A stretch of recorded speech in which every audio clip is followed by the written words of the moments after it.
Kumusta? Pag-usapan natin ngayon ang alamat sa likod ng isa sa mga pinaka-interesanting prutas dito sa atin.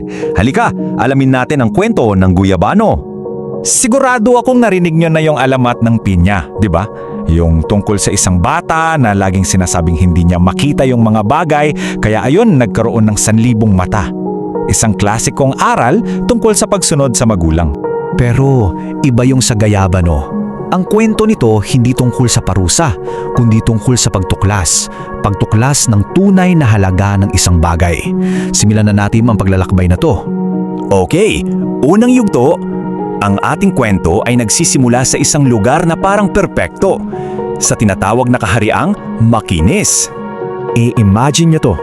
Isang mahiwagang kaharian kung saan lahat at ibig kong sabihin lahat ng prutas ay sikat dahil sa kanilang perpekto at makinis na balat. Walang kahit anong gaspang, walang kahit anong marka. Grabe! Ang ganda siguro nun, no? Yung mga mangga, kumikinang na parang ginto.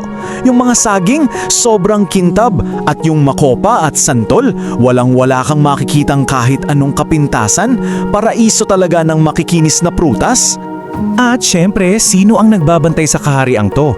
Isang diwata na sobrang makapangyarihan. Mabait naman siya pero may isang malaking pero Siya ay sobrang mapagmataas.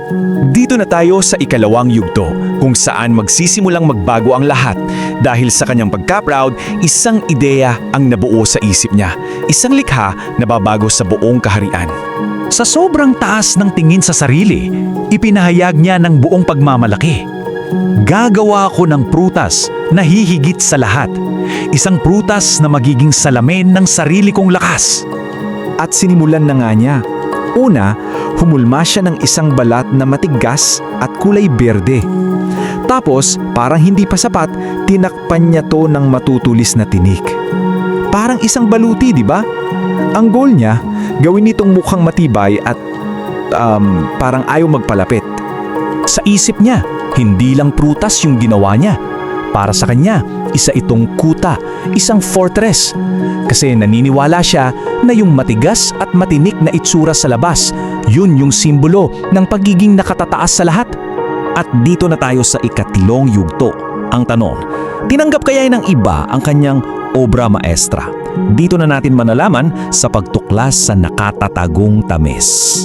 Nung buong puso niyang ipinakita yung gawa niya, imbis na mamangha, napaatras lahat ng nakakita. Parang natakot sila, hindi nila nagustuhan yung itsura. Siguro ang bulungan pa nila, nako, sino namang kakain yan? Pero alam mo yun, sa gitna ng takot ng lahat, laging may isang tao na iba. May isang taong, sa halip na matakot, naging curious pa. Ano kaya ang tinatago sa likod ng laat ng tinig na yan?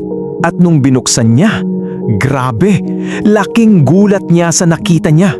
Yung labas na matinik, matigas at parang nagsasabing huwag kang lalapit ay kabaliktaran pala ng loob. Ang laman nito sobrang tamis, ang bango-bango at napakaputi. Isang kayamanan palang nakatago. At yung pagkakatuklas na yon, parang gising na sampal sa mapagmataas na diwata. Dito na tayo sa huling bahagi, ang aral ng guyabano. Doon niya na-realize yung pagkakamali niya. Yung pagmamataas niya pala yung nag-udyok sa kanya na gumawa ng isang bagay na nakakatakot sa panlabas. At doon niya naintindihan na ang tunay na halaga pala hindi nakikita sa tigas ng itsura, kundi sa kabutihang nakatago sa kalooban. At dito nag-iwan sa atin ng isang paalala, yung mga pinakamatamis daw na kayamanan, kadalasan hindi mo agad-agad makikita. Nakatago talaga sila. At yan mga kaibigan ang alamat ng guyabano.